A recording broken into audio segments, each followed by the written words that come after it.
اللہ کے رسول جب معراج پہ گئے تو آپ نے دیکھا کہ کچھ عورتوں کو سر کے بال پکڑ کر ایک درخت سے لٹکا دیا گیا جہنم کے اندر، اور ان کو الٹا الٹا ان کو گھمایا جا رہا ہے، اور ان کے ہاتھ پیچھے سے باندھ دیے گئے ہیں، اور ان کے دونوں سینوں میں، عورتوں کے دونوں سینوں میں کھنجر بھونک دیے گئے ہیں، یہاں سے اور یہاں نکال لیا گیا ہے، یہاں سے کھنجر ڈالا، یہاں نکالا گیا ہے۔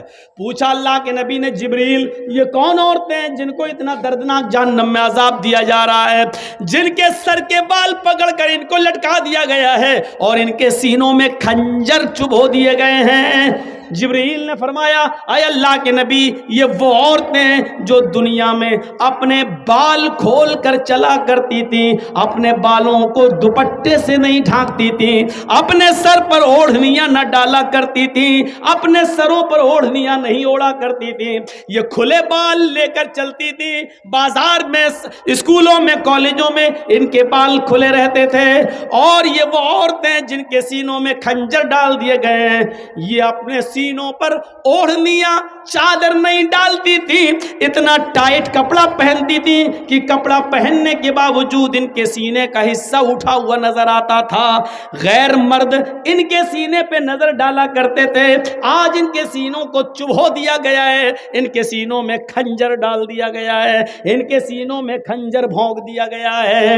ہماری ماں بہنیں یہ عذاب میں کہیں مبتلا نہ ہوں، ان کے سر کے بال پکڑ کر ان کو لٹکایا نہ جائے، ان کے سینوں میں کہیں کھنجر نہ چبھ ہو جائیں۔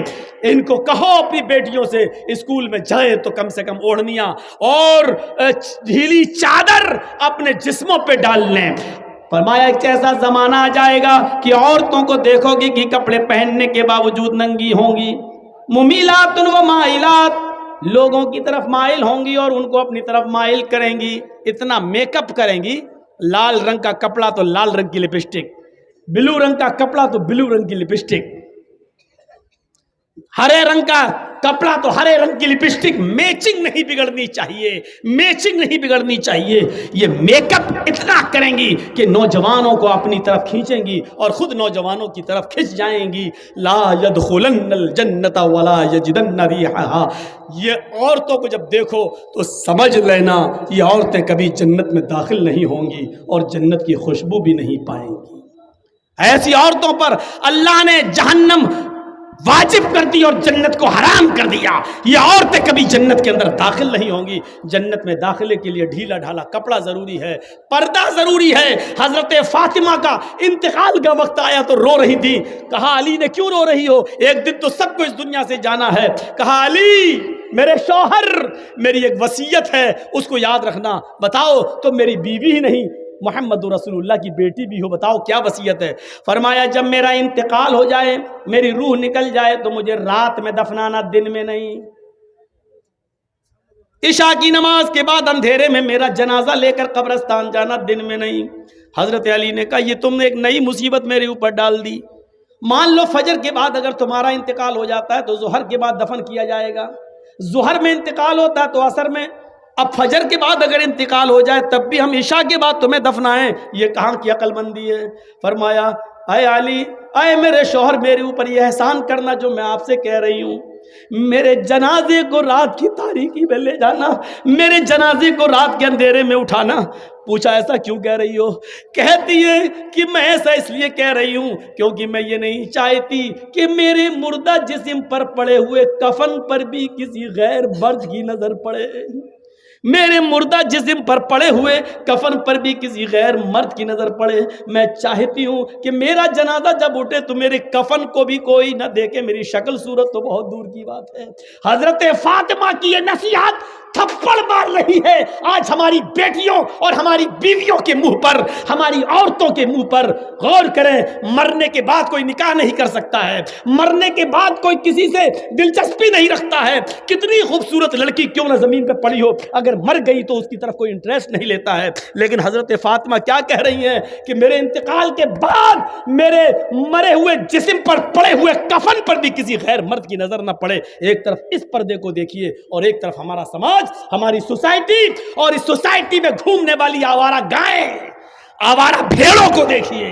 آج مجھے کہنا پڑ رہا آوارہ گائیں، آوارہ بھینسیں، آوارہ بکریاں، آوارہ بھیڑیں، ان کو کہنا پڑ رہا ہے۔ آپ یہ مت کہیے کہ مولانا جرجیس مثال غلط دے رہے ہیں، ضرورت پڑنے پر قرآن نے بھی چوپایوں کی مثال دی ہے۔ اولئک کالانعام بل ہم اضل، یہ چوپایوں کی طرح ہیں بلکہ ان سے بھی زیادہ گئے گزرے۔ جب قرآن انسان کو اللہ چوپایوں کی طرح کہہ سکتا ہے، اگر ہم نے ان کو بے لگام گھوڑی اور بے لگام اونٹنی یا ہم نے آوارہ بھیڑ و بکری کہہ دیا تو کوئی غلط نہیں کیا، کوئی غلط نہیں کیا۔ ہمیں اپنے معاشرے پر نظر ڈالنا ہے۔ ہماری بہنوں بیٹیوں کے لیے کہاں پر میٹنگیں ہو چکی ہیں کہ ان کو کالجز اور یونیورسٹی میں پڑھاؤ اور جگہ دو اور غیر مسلموں سے ان کے نکاح کرواؤ اور 2-4 بچے پیدا کر کے بچے اپنے پاس رکھ کے ان کو چھوڑ دو۔ ہماری بیٹیوں کے خلاف میٹنگیں ہو چکی ہیں، آپ موبائل میں لگے ہو، ایکسکیوز می، ہائے ہائے ڈارلنگ، اسی میں آج ہم پڑے ہوئے ہیں۔ یاد رکھو جس راستے پہ تم چل رہے ہو، اللہ کی قسم یہ راستہ تمہارے گھر تک جاتا ہے، تمہاری دہلیز تک جاتا ہے۔ قرآن نے زنا کو کیا کہا ہے؟ لا تقربوا الزنا۔ قرآن نے کیا کہا ہے؟ لا تقربوا الزنا انہ کان فاحشۃ وساء سبیلا، یہ بہت گندا راستہ ہے۔ اللہ نے زنا کو گندا راستہ کیوں کہا؟ زنا کو یہ نہیں کہا گندا کام، اللہ نے کیا کہا؟ گندا کام تو ہے ہی لیکن بہت گندا راستہ بھی ہے۔ یہ گندا راستہ کیوں کہا؟ پورے 1 سال تک میں یہی ڈھونڈتا رہا کہ جب زنا گندا کام تھا تو گندا کام کہہ دیا تھا اللہ نے کافی تھا، لیکن گندا راستہ کیوں کہا ہے؟ زنا راستہ کیسے ہو سکتا ہے؟ گندا راستہ 1 سال تک پڑھا، 1 سال تک کتابوں کی ہم نے پنے پلٹے، 1 سال تک ہم نے چیک کیا، 1 سال تک مولویوں سے رابطے قائم کیے، 1 سال تک بڑے بڑے علماء سے ہم نے کانٹیکٹ کیا، تب 1 سال کے بعد ہم اس نتیجے پہ پہنچے کہ اللہ نے اس کو گندا راستہ اس لیے کہا کیونکہ جس راستے پہ تم چل رہے ہو اس کی منزل تمہارے گھر تک جاتی ہے۔ یعنی تم دوسروں کی بہن بیٹی کے ساتھ جو زنا کرنے کا ارادہ کرتے ہو، حقیقت یہ ہوتی ہے کہ جس راستے پہ چل کے تم دوسروں کی بہن بیٹیوں کی عزت لوٹتے ہو، یہ راستہ تمہارے گھر تک جاتا ہے، یعنی تمہاری بہنوں بیٹیوں کی عزت بھی لوٹی جاتی ہے۔ اس لیے اللہ تعالیٰ نے اس کو گندا راستہ کہا ہے۔ گندا راستہ، ہم سمجھ رہے ہیں کہ دوسرے کی بہن ہے اس کے ساتھ ہم غلط کام کر رہے ہیں، حقیقت یہ ہے کہ یہ راستہ ہماری بہن تک جا رہا ہے۔ ہم سمجھ رہے ہیں کہ دوسرے کی بیٹی ہے جس کے ساتھ ہم غلط کام کر رہے ہیں، حقیقت یہ ہے کہ ہم اپنی بیٹی کے لیے دروازہ کھول رہے ہیں اور یہ راستہ ہماری بیٹی تک آتا ہے۔ کتنے دن ہو گئے ہم نے نہیں بتایا، اور شاید آپ کو معلوم ہو کہ ہمارے علاقے کا واقعہ ہے کہ ایک امیر آدمی نے ایک رکشہ چلانے والے کو، جس کی صرف ایک بہن تھی، بس ایک بہن، کوئی نہیں تھا اس کا، کسی بات پر ناراض ہو کر FIR کر کے اس لڑکے کو جیل پہنچا دیا۔ اب بہن اکیلی ہو گئی، محلے کے لوگوں نے ساتھ دیا، اس کا کھانا پانی ہر طریقے سے اس کو کوئی تکلیف نہیں ہونے دی۔ 4 سال کے بعد جب لڑکا جیل سے چھوٹا تو بہن اپنے بھائی سے چپک گئی، رونے لگی۔ بھائی نے تسلی دی، بہن اب کیوں روتی ہو، میں تو آ گیا ہوں۔ بہن نے کہا بھائی گاؤں کے لوگوں نے بہت ساتھ دیا، اگر آج یہ گاؤں والے ساتھ نہ دیتے تو آج آپ کی بہن آپ کو چہرہ دکھانے کے لائق نہیں ہوتی۔ آپ کو جیل سے چھڑانے کے لیے میں اپنے جسم کو بیچنے کے لیے تیار ہو چکی تھی، در در کی ٹھوکریں کھانے کے لیے تیار تھی، آپ کو جیل سے چھڑانے کے لیے میں اس دلدل میں قدم رکھنے کے لیے تیار تھی، لیکن محلے والوں نے مجھے اپنی بیٹی اور اپنی بہن کی طرح سمجھا اور مجھے اپنے گھر میں پناہ دی۔ بھائی نے اپنی بہن کے منہ پر ہاتھ رکھا۔ ارے چاچا جی چپ کرا دو ان کو، میرے کان میں آواز جا رہی۔ اب وقت ہے ان کا من ربو کا اور ماں دینوں کا تیاری کریں کہ تمہارا رب کون ہے، فرشتے سوال کریں گے، اسٹیج پہ بول رہے ہیں چاچا۔ سنیے میرے بھائیوں، تعجب کرو گے، لڑکے نے اپنی بہن کے منہ پہ ہاتھ رکھ لیا، چپ، جو منہ میں آتا بکتی چلی آ رہی ہے، کہ بھائی جو حقیقت ہے، چپ، کون ہے جو میری بہن پر غلط نظر ڈال سکے؟ آج تک اس زمین کی دھرتی پر، آسمان کے نیچے کسی ماں نے وہ بیٹا پیدا نہیں کیا جو میری بہن پر غلط نظر ڈال سکے۔ بہن نے کہا بھائی اتنا وشواس ہے میرے اوپر؟ کہا نہیں تیرے اوپر نہیں، اپنے اوپر۔ کہا ہے کیسے؟ کہا میری بہن تو جانتی ہے کہ تیرا بھائی کیا کرتا ہے؟ کہا رکشہ چلاتا ہے۔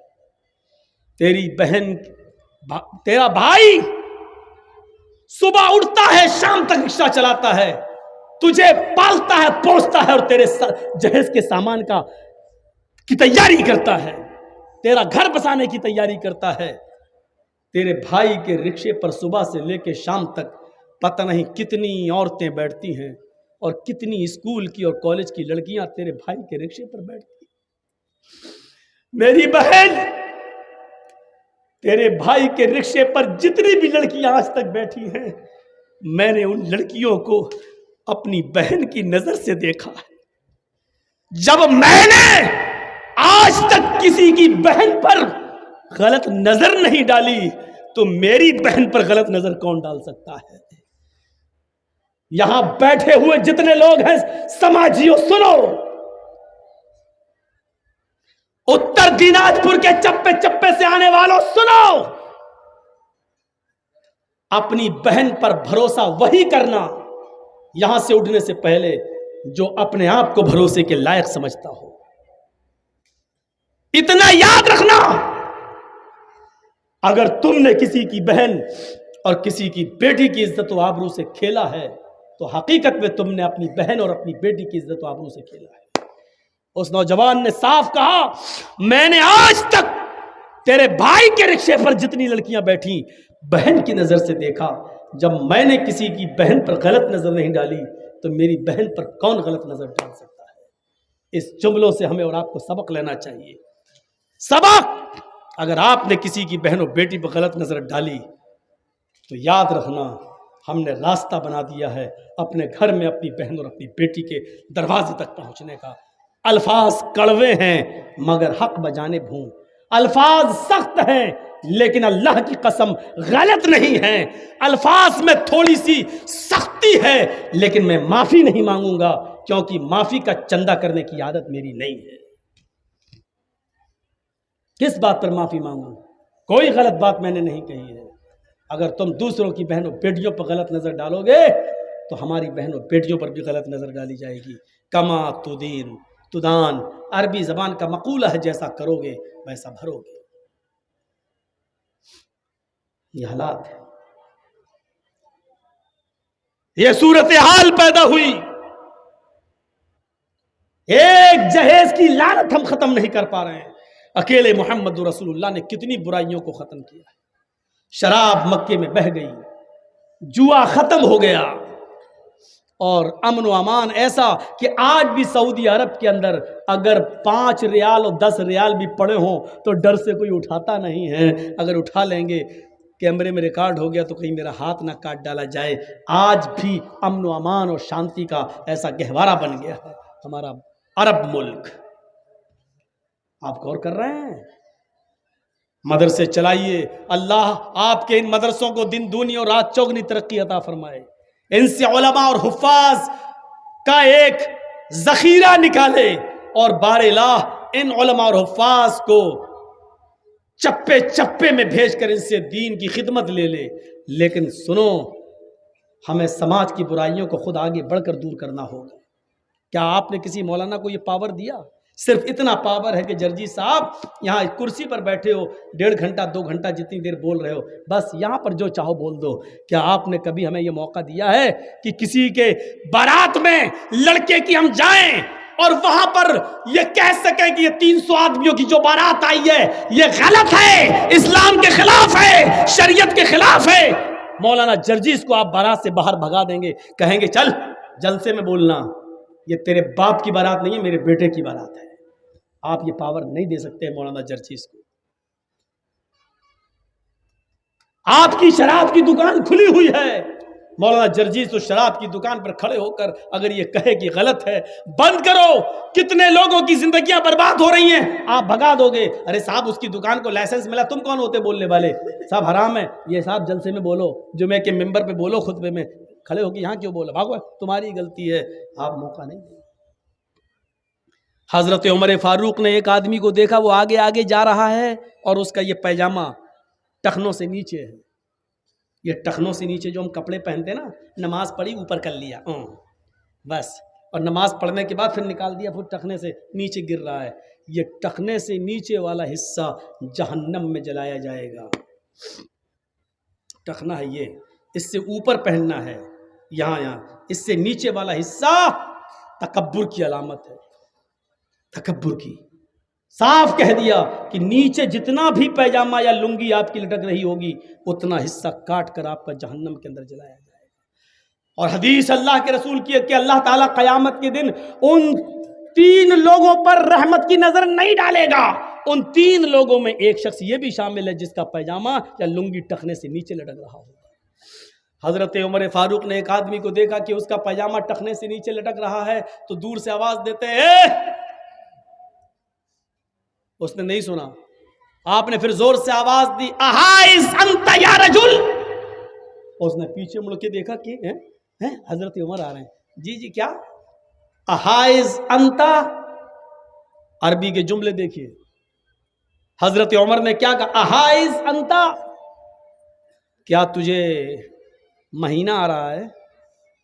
مہینہ سمجھتے نا؟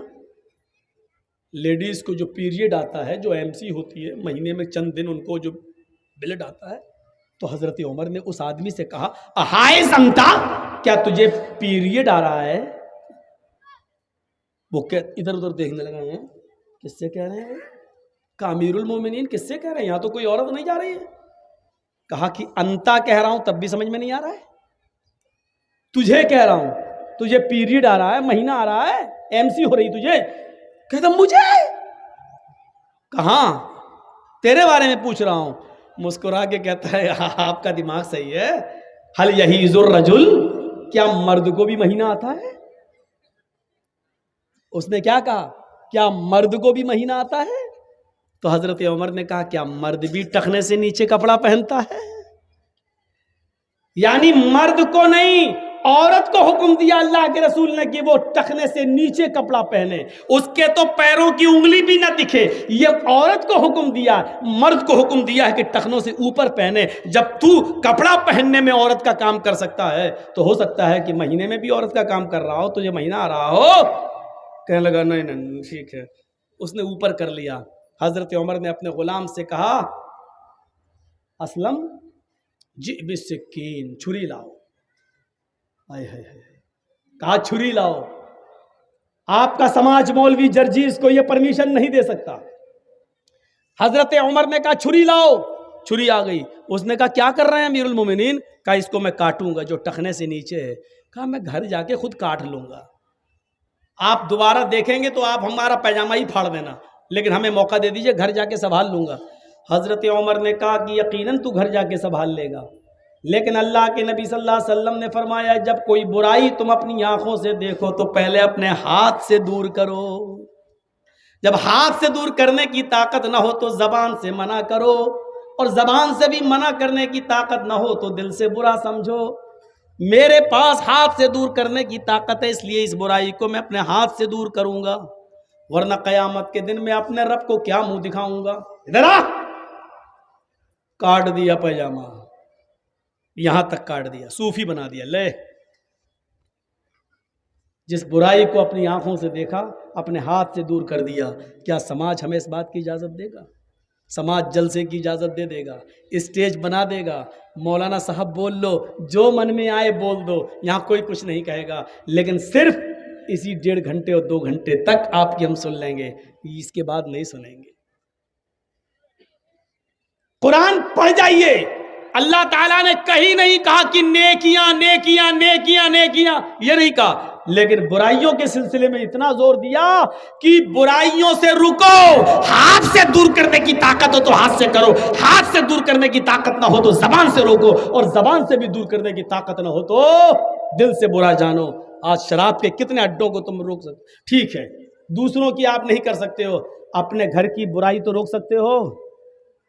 اپنے گھر کی برائی، آپ کے گھر میں آپ کا بچہ 12 بجے رات تک موبائل چلاتا ہے، اینڈرائڈ موبائل، فیس بک اور میسنجر اور یوٹیوب پہ لگا ہوا ہے. کتنا آپ نے اپنے گھر کی اس برائی کو روکا ہے؟ آپ کی بیٹی